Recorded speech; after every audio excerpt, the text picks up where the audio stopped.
بسم اللہ الرحمن الرحیم۔ پیدائش حضرت شیس علیہ السلام۔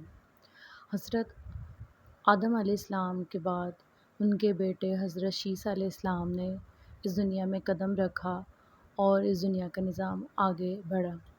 شیس کا مطلب اللہ کا دیا ہوا تحفہ۔ حضرت آدم علیہ السلام حابیل کے قتل کے بعد بہت بے قرار رہتے تھے۔ اللہ تعالیٰ نے جبرائیل امین کو ان کی خاطر غمگین کی تسلی کے واسطے بھیجا کہ حق و تعالیٰ ایک فرزند رشید عنایت کرے گا کہ اس کی نسل سے حضرت محمد سردار نبی آدم پیدا ہوگا۔ چنانچہ آپ حابیل کے مرنے سے 5 سال بعد پیدا ہوئے۔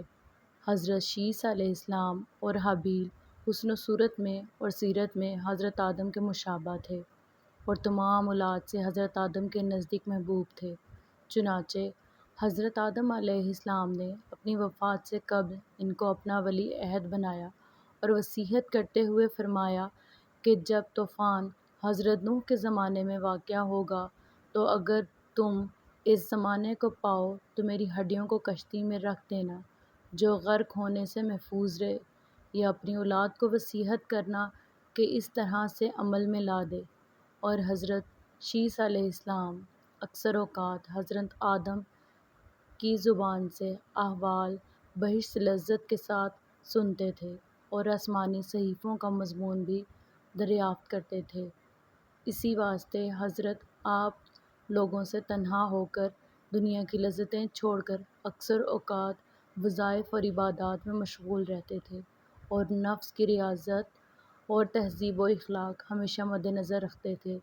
اور ان کے زمانے میں بنی آدم 2 قسم کے تھے، بعض پیروی حضرت شیس کی کرتے تھے اور بعض قابیل کی اولاد کی تابعداری میں مشغول تھے، اور حضرت شیس کی نصیحت سے بعض تو راہ راست پر آئے اور بعض بدستور نافرمانی پر قائم رہے۔